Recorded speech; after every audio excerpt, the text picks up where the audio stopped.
اللہ اکبر اللہ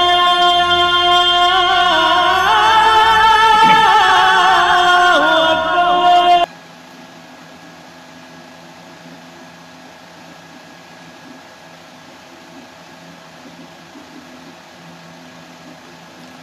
السلام علیکم ورحمۃ اللہ وبرکاتہ۔ الحمدللہ رب العالمین والصلاة والسلام علی اشرف الانبیاء والمرسلین نبینا محمد وعلی آلہ وصحبہ اجمعین ومن تبعہم بإحسان الی یوم الدین، اما بعد۔ میرے دوستو، بزرگوں، اسلامی بھائیوں اور بہنوں، سامعین و سامعات کرام، صدائے حق سننے والے ساتھیوں، آج 7 رمضان المبارک 1443 ہجری، 9 اپریل 2022 عیسوی، 26 گتے چیت 2078 بکرمی، سنیچر کا دن، میں محمد مستقیم مدنی آپ لوگوں کی خدمت میں سوال و جواب کا لائیو پروگرام لے کر حاضر ہو گیا ہوں۔ میرے دوستوں، بزرگوں، اسلامی بھائیوں اور بہنوں، یہ پروگرام آپ کی خدمت میں گزشتہ سے پیوستہ یعنی 2 سالوں سے آپ کی خدمت میں پیش کیا جا رہا ہے، اور ہر پروگرام کا اللہ تعالیٰ کے فضل و کرم سے یوٹیوب بھی سیٹ کیا جاتا ہے، اور یوٹیوب چینل کا نام ہے صدائے حق۔ صدائے حق، آپ اس کو سرچ کر کے تلاش کر سکتے ہیں اور اپنے من پسند عالم کا خطاب اس میں سماعت فرما سکتے ہیں۔ میرے دوستو، بزرگوں، آج کا نیپال کے لیے جو نمبر ہے وہ پرانا ہی نمبر ہے، 98 17 83 71 12، 98 17 83 71 12۔ اور یہ program 2 Facebook I D پر لائیو پیش کیا جا رہا ہے۔ ایک محمد مستقیم مدنی، اس پر آپ سوالات لکھ کر بھیج سکتے ہیں اور ہم سے روبرو ہو سکتے ہیں۔ دوسرا جنک نندنی FM، اس پر آپ ہمیں سن سکتے ہیں۔ تو میرے بھائیو دوستو، اپنی سہولت کے حساب سے، اپنی سہولت کے اعتبار سے اس پروگرام میں شامل ہوں اور خود فائدہ حاصل کریں اور دوسروں کو بھی فائدہ پہنچانے کی کوشش کریں۔ نیپال کے لیے 98 17 83 71 12۔ فیس بک آئی ڈی پر ہم سے جڑے ہیں ایک بھائی محمد صادق۔ تو لوگوں سے، ساتھیوں سے گزارش ہے کہ آپ لوگ بڑھ چڑھ کر کے حصہ لیں، اور اس مبارک مہینے میں اگر آپ کے سوال کرنے سے کسی بھائی کو فائدہ ہو جائے تو آپ کے لیے صدقہ جاریہ ہوگا۔ میرے محترم ساتھیو، دوستو، بڑی محنت، بڑی کوشش کے ساتھ یہ پروگرام سیٹ کیا جاتا ہے اور سیٹنگ کر کے آپ لوگوں کی خدمت میں پیش کیا جاتا ہے۔ تو آپ لوگوں پر یہ ضروری بنتا ہے کہ اس سے فائدہ حاصل کریں اور دوسروں کو بھی فائدہ پہنچانے کی کوشش کریں۔ جب تک کسی بھائی کا سوال نہیں آ رہا ہے تب تک کچھ باتیں روزہ کے متعلق میں چاہتا ہوں کہ بیان کروں۔ جب کسی بھائی کا سوال آئے گا تو انشاءاللہ تبارک و تعالی اس کا جواب دیا جائے گا۔ پہلا سوال ہے کہ کن کن چیزوں سے روزہ ٹوٹ جاتا ہے؟ کن کن چیزوں سے روزہ ٹوٹ جاتا ہے؟ تو پہلی چیز کہ جان بوجھ کر کھانے پینے سے روزہ ٹوٹ جاتا ہے۔ جان بوجھ کر کھانے پینے سے روزہ ٹوٹ جاتا ہے۔ اسی طریقے سے جان بوجھ کر وہ چیز استعمال کریں جو کھانے پینے کے حکم میں ہے۔ سب کی تفصیل آ رہی ہے، جو کھانے پینے کے حکم میں ہے۔ تیسری چیز ہے جان بوجھ کر قے کرنا، الٹی کرنا، جان بوجھ کر الٹی کرنا۔ اور بھی چیز ہے کہ عورتوں کے حق میں مہینواری کا خون آ جانا یا بچہ کا پیدا ہونے کے وقت جو خون آتا ہے اس کا آنا، اگرچہ سورج ڈوبنے سے چند منٹ پہلے ہی کیوں نہ ہو، اگر یہ خون نکلا تو اس سے روزہ فاسد ہو جائے گا اور اس کی قضا کرنی پڑے گی۔ اور ہے کہ بیوی کے ساتھ دن میں روزہ کی حالت میں جمع کرنا، یہ بہت بڑا گناہ کا کام ہے، اور اس کے اندر کیا پریشانی ہے، کیا جرمانہ ہے، اس کی بحث آگے آ رہی ہے۔ اسی طریقے سے جان بوجھ کر جگے ہوئے کی حالت میں منی کا نکالنا، تو یہ کام حرام ہے اور اس سے روزہ فاسد ہو جاتا ہے، اور اس کے بارے میں بھی تفصیل آگے آ رہی ہے۔ تو ان ساری چیزوں سے آدمی کا روزہ ختم ہو جائے گا، روزہ باطل ہو جائے گا، برباد ہو جائے گا، اور اس کی قضا کرنی پڑے گی، اور کسی ایک میں کفارہ بھی ہے۔ تو آئیے سب سے پہلے روزہ توڑنے والوں میں بیان کروں کہ سب سے خطرناک کون سی چیز ہے۔ مجھ سے جڑے ہیں مدینہ منورہ سے محمد ظہیر الدین صاحب، لکھے ہیں السلام علیکم ورحمۃ اللہ وبرکاتہ۔ وعلیکم السلام ورحمۃ اللہ وبرکاتہ۔ تو پہلی چیز یہ ہے کہ جو شخص رمضان المبارک میں دن میں روزہ رکھتے ہوئے جان بوجھ کر اور اختیاری شکل میں، یعنی کوئی اس پر بندوق سے زور زبردستی نہیں کر رہا ہے، تو اس حالت میں اگر بیوی کے ساتھ جمع کیا اور دونوں راستے میں سے کسی ایک راستے میں اگر جمع کیا تو اس سے اس کا روزہ فاسد ہو جائے گا، برباد ہو جائے گا، اور اس پر توبہ کرنا ضروری ہے، اور اس دن پورے دن بھوکے رہنا ضروری ہے، اور پھر اس پر قضا ہیلو، وعلیکم السلام ورحمۃ اللہ۔ کون بھائی، کہاں سے؟ جی فرمائیے، کیا نام ہے؟ جی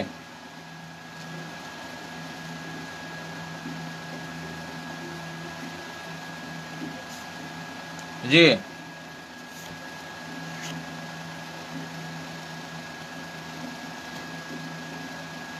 یعنی مسجد کے نام پر وہ نکالا اور وہی پیسہ دوسرے کام میں دے سکتا ہے؟ ہاں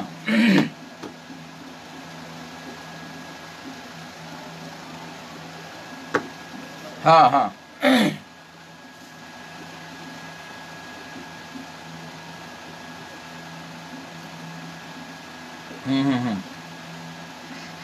اچھا ٹھیک، ہاں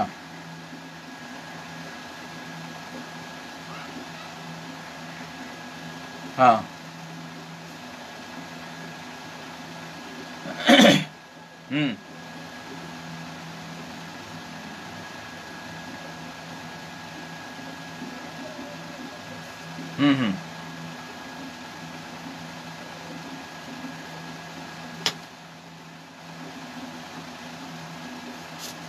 اچھا ٹھیک ہے، سوال آ گیا، جواب دے رہا ہوں، سن لیجیے۔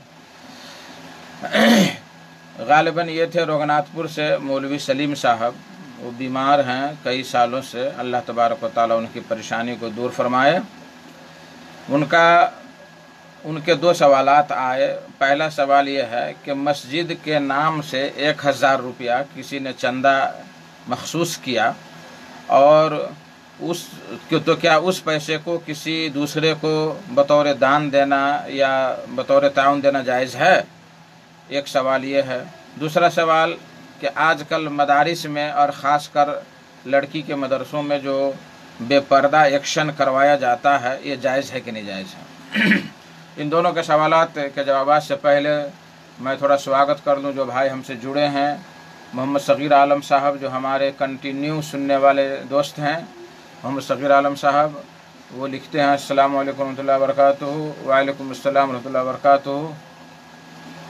اسی طریقے سے मोहम्मद मतीउर रहमान साहब वो लिखे अस्सलाम वालेकुम रहमतुल्लाहि व बरकातहू, क्या हाल है? अल्हम्दुलिल्लाह बखैर हूँ, ठीक हूँ, अल्लाह का करम है। उसी तरीके से खाली राइन एक जुड़े हैं, नए साथी हैं तो वो जुड़े हैं। आप लोगों से गुजारिश है कि आप लोग सवालात करें, वैसे मेरे पास आज बहुत ज़्यादा जवाबात देने हैं। तो पहला जो इनका सवाल आया रघुनाथपुर से कि मस्जिद के लिए चंदा मखसूस किया 1000 और किसी की ज़रूरत पड़ गई या कोई हाजतमंद आ गया तो उसको दे दिया, तो क्या ऐसा करना जायज़ है? तो अगर आपके पास 1000 रुपया दूसरा मस्जिद में देने के लिए है आपके पास, जो आप 1 दिन 2 दिन बाद में जमा कर सकते हैं मस्जिद में, तो उस वक्त हाजतमंद को वो पैसा देना जायज़ है, कोई मुश्किल नहीं है। वालेकुम अस्सलाम व रहमतुल्लाहि व बरकातहू। जी कौन? अच्छा, जहांगीर भाई जी, सवाल कहिए।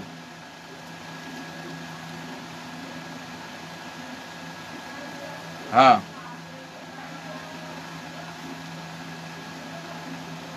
हाँ, अच्छा। और दूसरा भैया? ठीक है, लीजिए। ये थे जहांगीर भाई, उनके सवाल के जवाब की तरफ मैं आ रहा हूँ।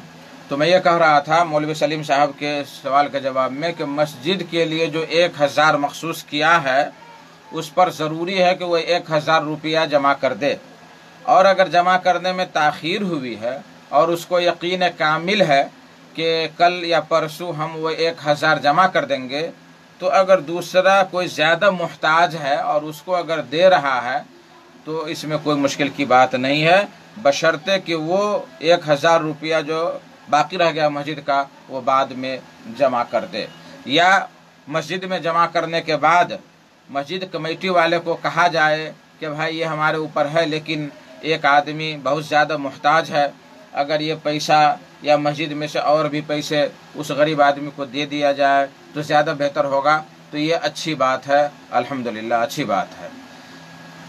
तो ये खाली भाई बोल रहे हैं, आप कहाँ से हो? हम जनकपुर नेपाल से हैं, धनुषा ज़िला जनकपुर नेपाल से, और हमारा ये प्रोग्राम जनक नंदनी FM में भी अभी डायरेक्ट चल रहा है और फेसबुक पर भी लाइव चल रहा है, और जनक नंदनी FM फेसबुक पर भी लाइव चल रहा है।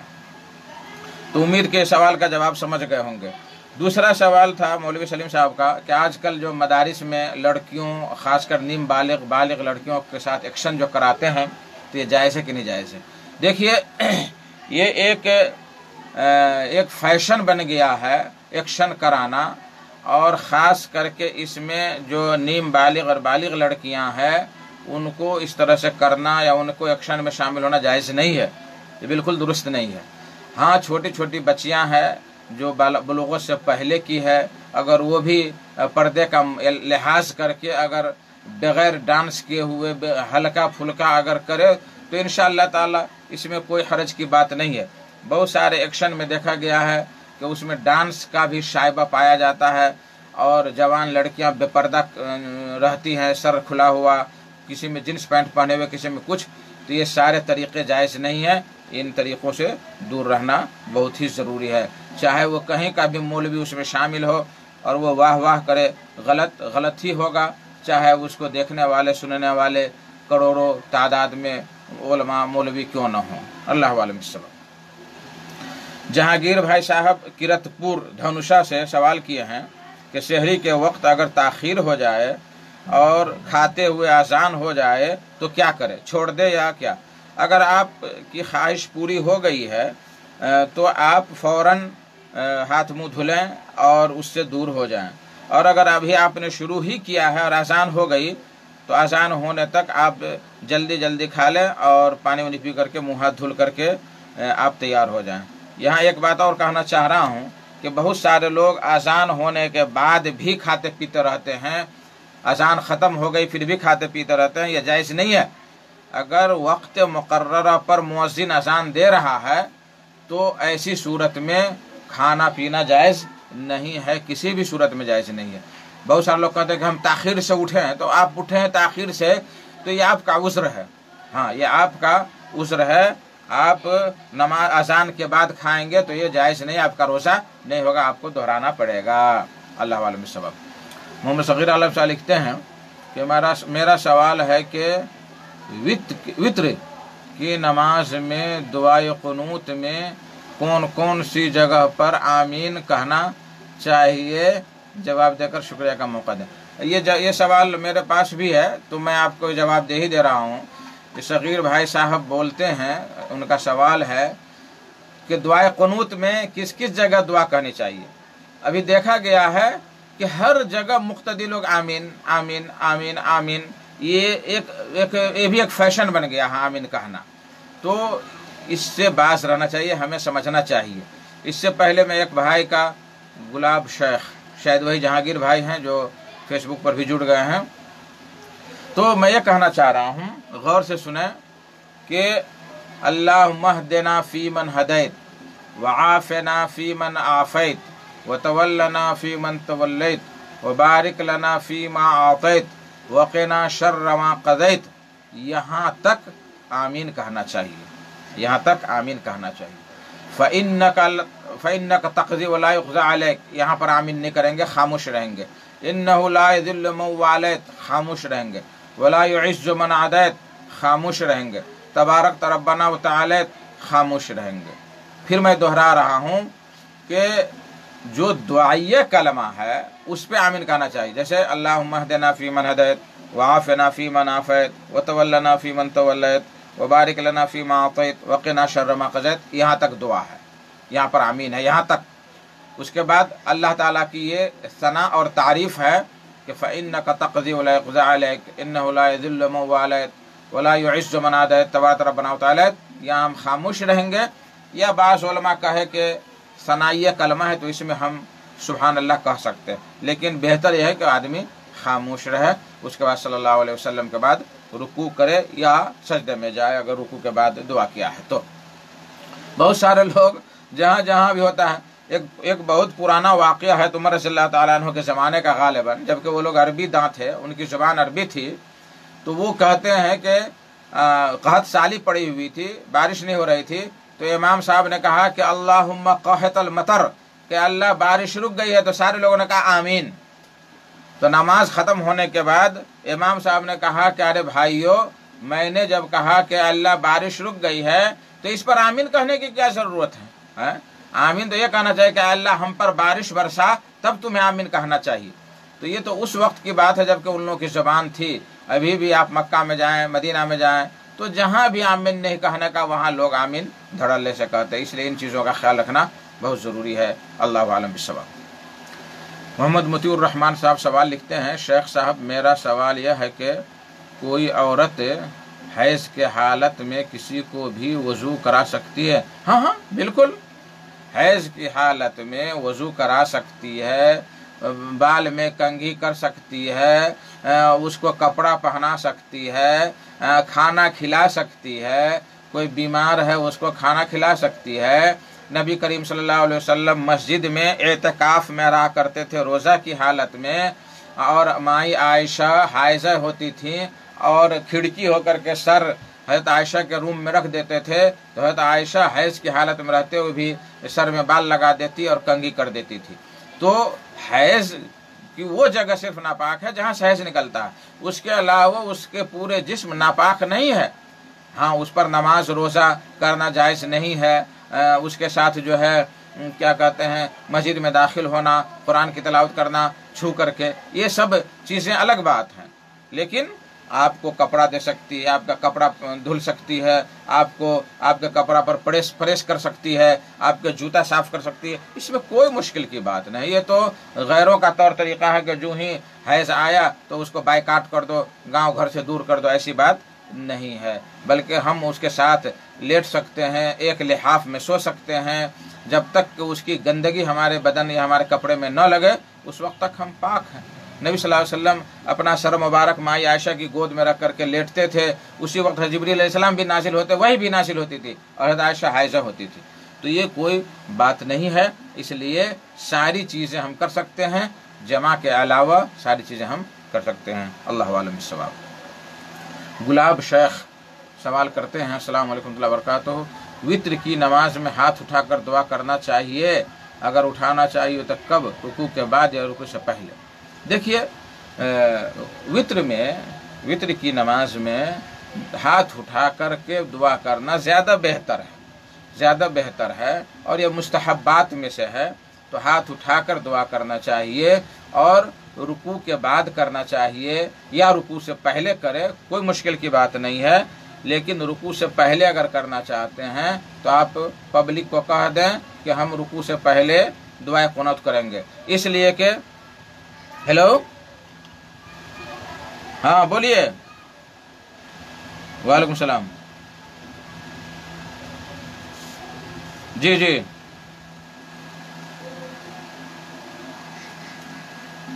हाँ, अच्छा ठीक। और भी सवाल? अच्छा ठीक है। तो मैं गुलाब साहब के सवाल का जवाब दे रहा था कि रुकू से पहले भी जायज़ है, रुकू के बाद भी जायज़ है। हाँ, लेकिन वित्र की दुआ जो है ख़ासकर रुकू के पहले करना ज़्यादा बेहतर है। रुकू के बाद करे तो कोई मुश्किल की बात नहीं, और हाथ उठाकर दुआ करे, हाथ छोड़कर दुआ करे, कोई मुश्किल नहीं है। एक सवाल भी आया हुआ था व्हाट्सएप पर कि वित्र में क्या दुआ कुनूत छोड़ी जा सकती है? तो छोड़ी जा सकती है दुआ कुनूत कोई वाजिब नहीं है हमारे नज़दीक। दुआ कुनूत छोड़ी जा सकती है, और बल्कि लोगों को मालूम कराने के लिए, जानकारी के लिए कि दुआ कुनूत वाजिब नहीं है, कभी कभार छोड़ देना चाहिए। अल्लाह आलम बिस्सवाब। इसी मुनासबत से मैं कहना चाह रहा हूँ कि कुछ बच्चे पढ़ कर आते हैं और सारी हदीसों का मुताला न करके एक दो हदीस जो तिरमिज़ी और बाज़ दीगर कुतुब में है कि नबी करीम सल्लल्लाहु अलैहि वसल्लम ने हज़रत हसन रज़ियल्लाहु ताला अन्हु को सिखलाया अल्लाहुम्मा हदीनी फ़ीमन हदैत।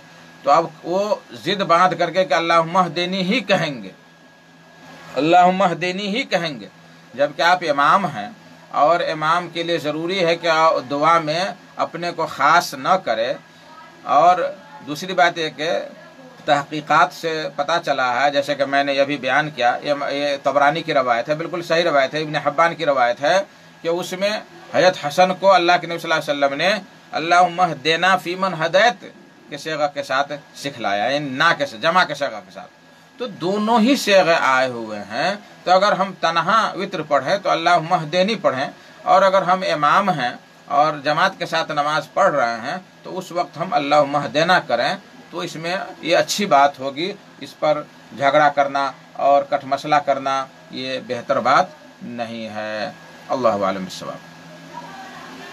मौलवी सलीम साहब का दूसरा सवाल आया कि गैर मुस्लिम भाइयों का चंदा मस्जिद में ले सकते हैं या नहीं ले सकते हैं। तो देखिए, इसके बारे में अहले इल्म ने फरमाया है कि अगर उसका तसल्लुत इंतज़ामी उमूर में न हो, गौर से सुने, चंदा देने वाले गैर मुस्लिम का तसल्लुत इंतज़ामी उमूर में अगर न हो चंदा देकर कि मैंने चंदा दिया है, मुझे भी उसमें बोलने का हक है, तो अगर तसल्लुत नहीं है तो उसका चंदा लेना जायज़ है। और अगर तसल्लुत हो जाए या कभी भी वो एहसान जताए तो उसका पैसा लेना मस्जिद में ख़ास करके सही नहीं है। आप उसको मदरसा में रख दें, गरीब गुरबा में तकसीम कर दें, तो ये कोई मुश्किल की बात नहीं है। ये लफ्ज़ तसल्लुत याद रखिए और इस तसल्लुत को याद रख करके ही मामला हल हो जाएगा। अल्लाह वालम बिस्सवाब। हाँ, तो मैं अब आ रहा हूँ, जब तक किसी भाई का सवाल नहीं आ रहा है, कि रोज़ा किन चीज़ों से टूट जाता है। तो उनमें हमने बयान किया कि एक सबसे ख़तरनाक चीज़ है, जो सबसे बड़ा गुनाह, वो दिन में रोज़ा रख करके बीवी के साथ जमा किया तो वो बहुत बड़ा हराम काम किया। उस पर तौबा करना ज़रूरी है। कई चीज़ें हैं उस पर। पहली चीज़ है कि उस पर तौबा करना ज़रूरी है। दूसरी चीज़, वो दिन में उस दिन को पूरे दिन भूखे रहना ज़रूरी है, यानी कि ठूसना शुरू कर दे, खाना शुरू कर दे कि जब हमारा रोज़ा टूट गया तो अब नाक तक ठेका ले, सो नहीं। इसी तरीके से जो है उस दिन की क़ज़ा करना पड़ेगा। चौथी चीज़, उस पर बहुत बड़ा जुर्माना है, उस पर बहुत बड़ा जुर्माना है। एक चीज़ क्या है जुर्माना में अभी तो गुलाम आज़ाद करने का ज़माना नहीं है, तो गुलाम की बात छोड़ें, 2 महीने का लगातार रोज़ा रखें, लगातार कंटिन्यू बगैर गैप किए हुए। अगर उसकी ताकत नहीं है तो 60 मिस्किनों को खाना खिलाना पड़ेगा। इसकी दलील बुखारी मुस्लिम की रवायत है कि एक शख्स नबी सल्लल्लाहु अलैहि वसल्लम के पास आया और कहा कि अल्लाह के नबी सल्लल्लाहु अलैहि वसल्लम, हम हलाक हो गए, ऐसे ऐसे हो गया, रमज़ान में दिन में हमने बीवी से जमा कर लिया। कहा कि तुमको गुलाम आज़ाद करना पड़ेगा। कहा अल्लाह के नबी, मैं तो गरीब आदमी हूँ, मुझको कहाँ गुलाम आज़ाद करने की ताकत है। तो कहा कि 2 महीने का मुसलसल रोज़ा रखना पड़ेगा। तो कहा कि इसकी भी ताकत नहीं है। तो कहा कि 60 मिस्किन को खाना खिलाना पड़ेगा। कहा कि इसकी भी ताकत नहीं है। तो बैठे हुआ था तो एक बोरा खजूर नबी सल्लल्लाहु अलैहि वसल्लम के पास किसी ने सदका किया। तो कहा कहाँ है वो आदमी जो अभी अभी बोला था कि हम हलाक हो गए। तो कहा कि मैं हूँ अल्लाह के रसूल। हाथ उठाया, कहा कि इधर आओ।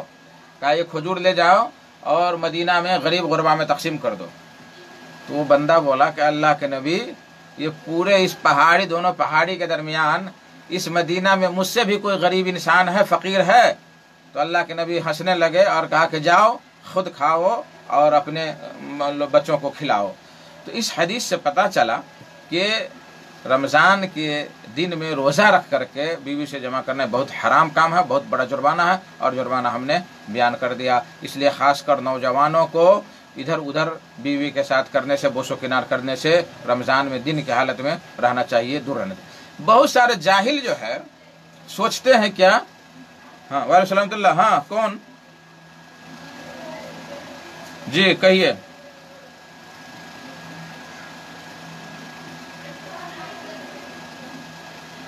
अच्छा ठीक है, लीजिए। अच्छा ठीक।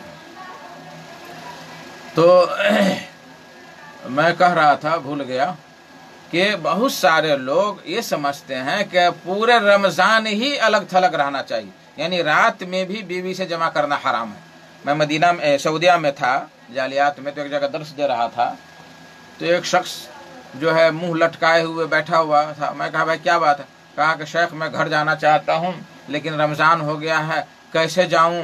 पूरे रमज़ान अलग थलग रहना पड़ेगा। हम कहे किससे अलग थलग रहना पड़ेगा? तो बीवी से। हम कहे कैसी बात है भाई, हमारा इस्लाम तो इसकी इजाज़त दे रहा है कि वहिल्लत लकुम लैलतुस सियाम रफ़फ़ इला निसाइकुम, कि रमज़ान की रात में तो अल्लाह तबारक व तआला ने बीवी से जमा करना जायज़ करार दिया है, दिन में हराम है। तो बहुत खुश हुआ और टिकट उकट कटाया और घर चला गया। बहुत सारे लोग जहालत की बिना पर अंधेरे में हैं। इसी तरीके से जो है किसी को अगर दिन में रोज़ा रख करके इहतिलाम हो जाता है, नाइट फॉल हो जाता है सोए हुए में, तो अब समझता है कि अब रोज़ा बातिल हो गया और खाना पीना शुरू कर देता है। नहीं, आगे आ रही है उसकी बहस, अगर वक्त मिला तो, कि इहतिलाम होने से, नाइट फॉल होने से वो उसको जो है उसका रोज़ा बातिल नहीं होगा और रोज़ा सही है, कोई मुश्किल की बात नहीं। अच्छा, खाली रायन साहब लिखे हैं कि आप कुछ मदद से पढ़ाते हो, क्या कह रहे हैं पता नहीं, यानी ये कहना चाह रहे हैं कि आप कुछ मदरसे में पढ़ाते हो या क्या? भाई आप वाज़े कीजिए क्या कहना चाह रहे हैं, तो इंशाअल्लाह ताला आपको जवाब देंगे। गुलाब भाई लिखते हैं कि ज़कात का माल रमज़ान में कब अदा करनी चाहिए, क्या इसका कोई तारीख़ मुकर्रर? कोई तारीख़ मुकर्रर नहीं इसकी। आप जब तारीख़ एक रमज़ान को दें, 10 रमज़ान को दें, 20 रमज़ान को दें, 25 रमज़ान को दें, कोई मुश्किल नहीं है। सिर्फ ये है कि आप कि उस माल पर 1 साल हुआ हो, 1 साल हुआ हो। अब रमज़ान लोगों को चूँकि याद रहता है कि 1 साल हो गया है, तो इसलिए रमज़ान में तकसीम करते हैं। नहीं तो आपके माल पर जिस दिन 1 साल हो गया उसी दिन से आपके माल पर ज़कात देना वाजिब हो जाता। मसलन आप जो है मिसाल के तौर पर आप ज़िलहिज्जा में माल ख़रीदे या बिज़नेस किए, तो आप पर अगला ज़िलहिज्जा में जाकर के आप के उस बिज़नेस पर, उस सामान पर ज़कात वाजिब होगी। हाँ, अगर आप पहले ही रमज़ान ही में देना चाहते हैं तो और अच्छी बात है, कोई मुश्किल की बात नहीं। तो खुलासा ये हुआ कि वो देने के लिए, यानी ज़कात देने के लिए रमज़ान में कोई तारीख़ मुतय्यन नहीं है, जिस वक्त चाहे आप दे सकते हैं। अल्लाह आलम बिस्सवाब। हमसे जुड़े हैं अलाउद्दीन सल्फ़ी साहब। उसी तरीके से मोहम्मद सगीर आलम साहब लिखते हैं कि नीम का दतमंजन करना कैसा है, क्योंकि जायका कुछ अलगता है, अलग सा होता है, यानी कहना चाह रहे हैं। देखिए, हर मिसवाक में कोई ना कोई जायका होता है। आप सऊदिया में जो पीलू का दरख्त करेंगे, एक ही बार ऐसे वैसे रगड़ें तो लगेगा मुंह जो है भिक्स की तरह हो गया। अच्छा अगर वो सही है तो, नीम वाला करें तो मुंह तीता हो जाएगा। जून से भी मिसवाक आप इस्तेमाल करेंगे मुंह का जायका बदल जाएगा। लेकिन मिसवाक करना जायज़ है, चाहे वो दांत का हो, फला फला जिसका भी हो। हाँ, उसमें दतमन करने में, मिसवाक करने में कोई मुश्किल की बात नहीं है। आगे बहस तो उसकी है, लेकिन इसी वक्त मैं आपको बयान कर दूं कि मिसवाक के साथ अगर कोई भाई दतमंजन करना चाहता है, कोलगेट है और डाबर दतमंजन है, तो वो भी जायज़ है, लेकिन बेहतर है कि न करे, लेकिन वो भी जायज़ है। लेकिन उसके लिए है कि वो हलक के अंदर उसका जायका न जाए, बल्कि सर थोड़ा नीचे करके मिसवाक करके फारिग हो जाए तो ये बेहतर है। लेकिन उसी जगह पर बहुत सारे लोग गुल करते हैं, बहुत सारे लोग जो है तंबाकू से बने हुए मंजन करते हैं, तो ये जायज़ नहीं है, न रमज़ान में न गैर रमज़ान में। रमज़ान की हालत में तो और मज़ीद मुश्किल की बात है, ये जायज़ नहीं है। अल्लाह वालम बिस्सवाब। मोहम्मद ज़हीरुद्दीन साहब लिखते हैं, क्या तजदीद निकाह के लिए नया महर और वलीमा करना होगा? तजदीद निकाह के लिए अगर महर उसने अदा कर दिया है, महर बीवी का पुराने अदा कर दिया है, तो महर की तायीन करना ज़रूरी है तजदीद निकाह के लिए। तजदीद निकाह के लिए नया महर लाजिम है मुकर्रर करना। और अगर वो आदमी अगर महर नहीं पहले दिया होगा तो तलाक के वक्त यानी दे चुका है, तो उसको नया महर तायीन करना ज़रूरी है। अगर नहीं तायीन किया तो फिर बैठ करके उसको कहना पड़ेगा कि पुराना जो महर था वही तुम्हारा हुआ, या उसके भाई बहन, उसके बहन वगैरह का जो होगा वो महर मिसल उसको शुमार किया जाएगा। बगैर महर के निकाह नहीं, महर की तायीन करना है, और अगर तायीन नहीं किया तो उस पर महर मिसल सेट होगा। और लिखे क्या वलीमा करना होगा? वलीमा की क्या ज़रूरत है? अगर आपका शौक़ है कि हम बीवी हमारी हमको तलाक हो गई थी, फिर से हमने उसको निकाह किया है, तो इस खुशी में हम वलीमा करना चाहते हैं, तो अच्छी बात है। लेकिन उसके लिए नहीं है, वो उसके लिए नहीं है। तो खुशी तो पहले में होती है, बाद में कोई खुशी नहीं है। लेकिन आप अगर करना चाहें तो आपके ऊपर इख्तियार है, इंशाअल्लाह ताला आपको अजर मिलेगा उसमें। अल्लाह आलम। गुलाब शेख फिर लिखते हैं, माशाअल्लाह, हालत रोज़ा में गुल कर सकते हैं? मैंने बड़े बड़े उलमा को देखा है करते हैं। अभी तो मैंने जवाब दे दिया, और बड़े बड़े उलमा करते हैं। अल्लाह उन उलमा को हिदायत दे और जो है सही रास्ते पर चलाए। उलमा मौलवी कुछ भी हमारे लिए दलील नहीं है। हमारे लिए दलील कुरान और हदीस की बातें हैं। कुरान और हदीस की बातें हमारे लिए दलील है। किसी का अमल रसूलुल्लाह सल्लल्लाहु अलैहि वसल्लम के अलावा किसी का भी अमल हमारे लिए दलील नहीं होगा। अल्लाह वालम बिस्सवाब। लेकिन यहाँ मैं कहना चाह रहा हूँ कि उस मौलवी को इन चीज़ों से दूर रहना चाहिए जिससे आवाम में खलफशार हो और हमारे मसाइल और हमारे इस्लाम में प्रॉब्लम आए। मेरे भाई दोस्तों, मेरे पास सिर्फ जो है 15 मिनट बाकी रह गया है।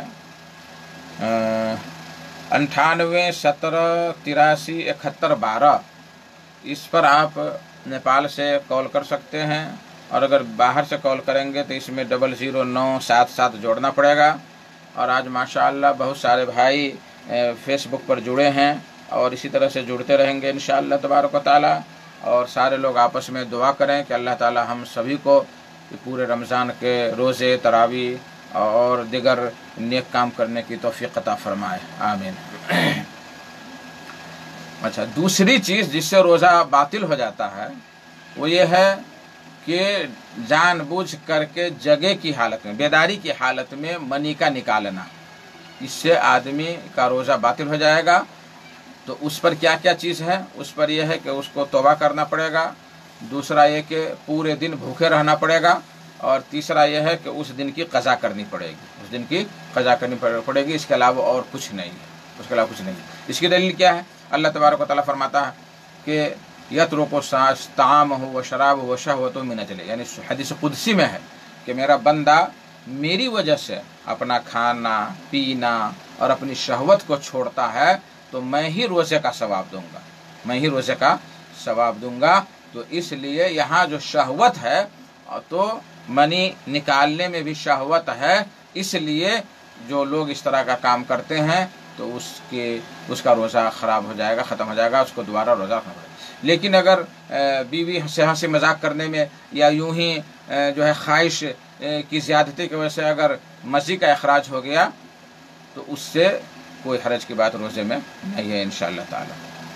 علاء الدین سلفی صاحب لکھتے ہیں کہ شادی کے موقع پر لڑکا یا لڑکی کو شیرینی چڑھانا کیسا ہے؟ یہ رسم ہے، یہ رسم رواج ہے، اس کی شریعت میں کہیں گنجائش نہیں ہے، ایک رسم بنا لیا ہے۔ اور بہت ساری جگہوں پر تو دیکھا گیا ہے کہ لڑکا پر شیرینی چڑھا دیا تو جب تک لڑکی پر نہ چڑھائے تب تک نکاح نہیں ہوگا، نکاح سے پہلے وہ کام کیجئے تب یہاں نکاح ہوگا۔ یہ سب جہالت اور یہ بکواسات میں داخل ہے، اس لیے ہم مسلمانوں کو ان خرافات سے دور رہنا چاہیے۔ ابھی چند دنوں کی بات ہے، عید سے رمضان سے 2 دن پہلے کی بات ہے کہ ایک بندہ اپنی ماں اور باپ کے ساتھ گیا گھر دیکھنے کے لیے، یعنی بیوی لڑکی دیکھنے کے لیے، اور دیکھا اور اسی وقت مسجد میں نکاح پڑھایا اور اسی وقت بیوی کو لے کر کے چلایا گھر۔ جی ہیلو،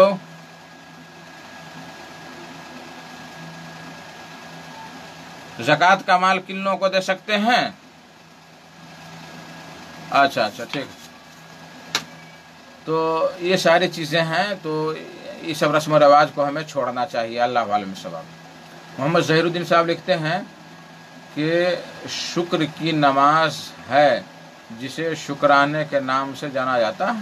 ہاں، شکریہ کے طور پر سجدہ شکر ہم ادا کر سکتے ہیں اللہ تعالیٰ کے لیے، اور اگر چاہیے تو آپ 2 رکعت نماز پڑھیں، اس میں اللہ کا شکر ادا کریں، کوئی نعمت ملے، کوئی اچھی چیز ملے، جیسا کہ فتح خندق کے موقع پر جب کفار مکہ واپس چلے گئے ہار کر کے، تو آپ صلی اللہ علیہ وسلم نے سجدہ شکر ادا کیا تھا، جو وہاں خندق کی جگہ پر مسجد الفتح کے نام سے ہے اس جگہ پہ، تو وہاں پر مسجد بنا دی گئی۔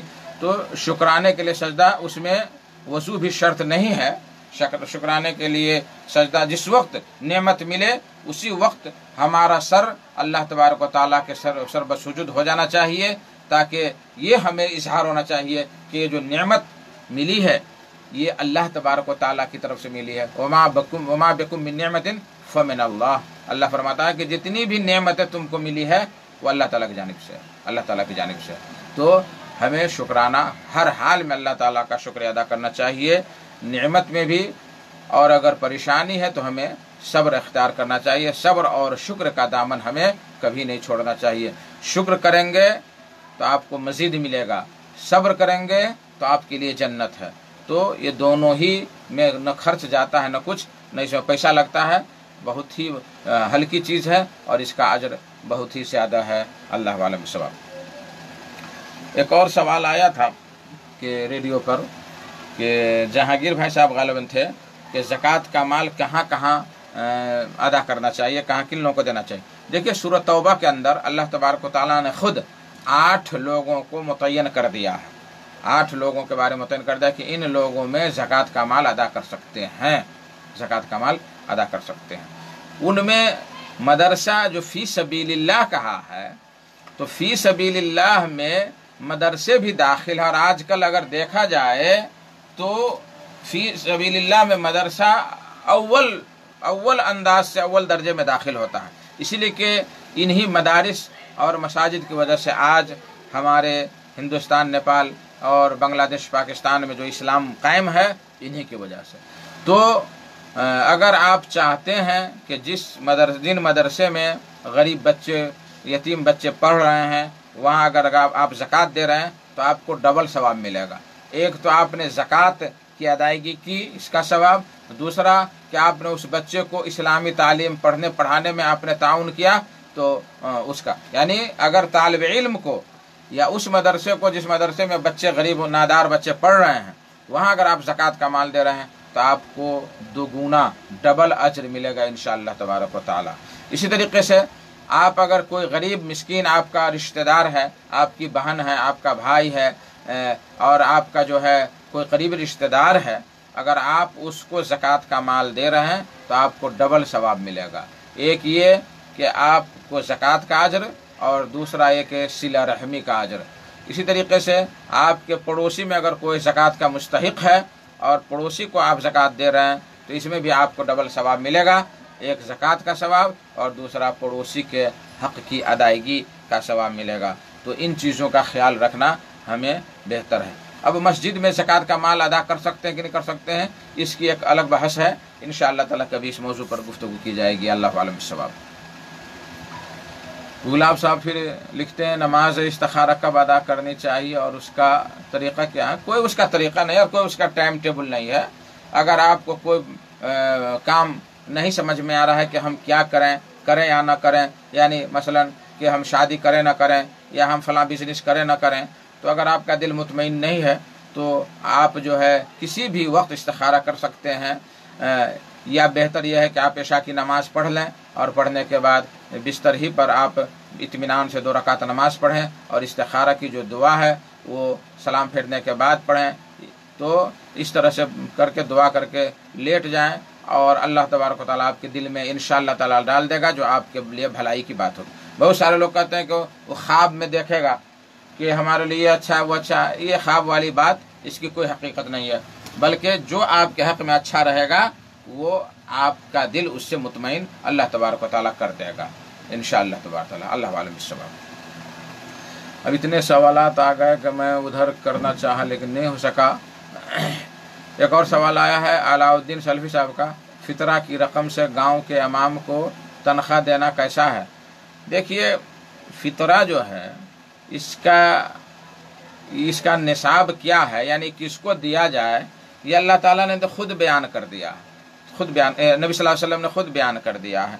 वो ये है कि तुहरतुल लिस्साइम व तुअमतुल लिल मसाकीन, कि जो सायम रोज़ेदार जिससे थोड़ी बहुत गलती हो जाती है तो उसकी सफाई सुथराई के लिए ये है, और दूसरा एक है तुअमतुल लिल मसाकीन, जो मिस्कीन लोग हैं उसके खाने पीने के लिए। इसीलिए कहा गया कि ईद के एक दिन पहले दिया जाए ताकि जो गरीब मिस्कीन जो है खाने पीने का सामान, बच्चों के लिए कपड़े वगैरह ख़रीदना चाहते हैं वो ख़रीद लें। अब बहुत सारे लोग इसमें तनख्वाह वगैरह फला चिला करते हैं, तो इसके लिए बेहतर अंदाज ये है कि गांव के जो मसाकीन हैं अगर उनसे बच जाए तो मस्जिद मदरसा में उसको लगाने में फ़ी सबीलिल्लाह कह करके कोई मुश्किल की बात नहीं होगी। फिर भी उलमा जो है इससे मना करते हैं और फितरा को ख़ास मसाकीन के लिए करते हैं। अल्लाह आलम बिस्सवाब। अच्छा, तीसरी चीज़ है, अब मेरे पास सिर्फ 2-3 मिनट बाकी हैं, कि जानबूझकर खाने पीने से रोज़ा टूट जाता है। जानबूझकर रोज़ा खाने पीने से रोज़ा टूट जाता है, इसमें कोई मुश्किल की बात नहीं। लेकिन इसी तरीके से अगर जानबूझ करके जो है नाक के ज़रिए से खाए, बहुत सारे लोगों को नाक के ज़रिए से दूध पिलाया जाता है तो पेट में अगर गया तो उससे रोज़ा उसका बातिल हो जाएगा। यहाँ एक बात बता दूँ इसलिए कि वक्त नहीं है, कि आँख में दवा डालने से, कान में दवा डालने से रोज़ा नहीं टूटता है, और नाक में नहीं दवा डालना चाहिए। रोज़े की हालत में नाक में दवा नहीं डालना चाहिए, इसलिए कि अल्लाह के नबी सल्लल्लाहु अलैहि वसल्लम फरमाया वबालिग फिल इस्तिनशाक इल्ला अन तकून साइमन, कि नाक में पानी चढ़ाकर झाड़ने में मुबालगा करो वज़ू के दरमियान, मगर ये कि तुम रोज़े से हो। रोज़े से जब रहो तो ऐसा नहीं करो, ज़्यादा नाक में पानी मत चढ़ाओ। तो इन चीज़ों को ध्यान में रखना बहुत ही ज़रूरी है। और बता दूं जाते जाते कि इलाज के लिए इंजेक्शन लेने में कोई मुश्किल की बात नहीं है, कोरोना का इंजेक्शन लेने में कोई मुश्किल की बात नहीं है, लेकिन पानी चढ़ाना या ताकत की दवा सुई लेना या और भी तरीक़े हैं, इन तरीक़ों से जो है रोज़ा बातिल हो जाएगा। इसी तरीके से पेनिसिलिन की सुई या इंसुलिन जो पेट पर लेते हैं उससे कोई मुश्किल की बात नहीं है इंशाअल्लाह तबारक व तआला, चाहे नस में ले या चाहे गोश्त में ले, लेकिन अगर रात में अगर ले तो ये ज़्यादा बेहतर है। इसी तरीके से ला समहल्ला किसी की किडनी अगर ख़राब है और किडनी में जो है वो जो सफाई की जाती है, तो अगर बग़ैर कीमियाई सामान, बग़ैर उस पर कोई मादा लगाए हुए अगर कर रहा है, बग़ैर जो है बोतल का पानी चढ़ाए हुए, बग़ैर खून चढ़ाए हुए, तो कोई मुश्किल की बात नहीं है, उससे कुछ नहीं होगा। लेकिन اگر یہ ساری چیزیں لگا کر رہا ہے تو اس کا روزہ ختم ہو جائے گا۔ اسی طریقے سے جو ہے علاج کے لیے ہم گئے، ڈاکٹر نے خون چیک لکھ دیا، تو خون اگر نکال لیا روزہ کی حالت میں تو اس میں بھی کوئی حرج کی بات نہیں ہے۔ چوٹ لگ گئی، کہیں خون بہہ گیا، اس سے بھی کوئی مشکل کی بات نہیں ہے۔ ناک سے نکسیر پھوٹ گئی، اس سے بھی کوئی مشکل کی بات نہیں ہے۔ لیکن اگر ہم پچھنا لگائے، حجامت کیے اور اس سے خون وغیرہ نکلوائے تو اس سے روزہ ٹوٹ جائے گا، سمجھ گئے؟ جان بوجھ کر قے کرنے سے روزہ ٹوٹ جائے گا، لیکن اگر دھوکہ سے اچانک قے ہو جائے تو اس سے کوئی حرج کی بات نہیں ہے۔ عورت کو جو ہے حیض اور نفاس کا خون آ جائے تو اس سے روزہ ٹوٹ جائے گا۔ اب کون کون سا کام روزہ میں کرنا جائز ہے وہ انشاءاللہ تبارک و تعالی اگلے ہفتہ ہم بیان کریں گے۔ اللہ تعالیٰ سے دعا ہے کہ اللہ تعالیٰ ہمیں اور آپ سبھی کو روزہ رکھنے کی اور تراویح پڑھنے کی زیادہ سے زیادہ اس رمضان میں نیکی حاصل کرنے کی توفیق عطا فرمائے۔ اے اللہ جو بھائی ابھی بھی ان نیک کام سے دور ہے، اے اللہ انہیں نیکی کرنے کی توفیق عطا فرما۔ اے اللہ جہاں جہاں ہمارے مسلم بھائی پریشان حال ہیں، اللہ ان کی پریشانی کو دور فرما دے، ان کے لیے ہر آسانی پیدا فرما دے، آمین۔ وآخر دعوانا الحمدللہ رب العالمین، وصلی اللہ تعالی علی نبی وسلم، والسلام علیکم ورحمۃ اللہ وبرکاتہ۔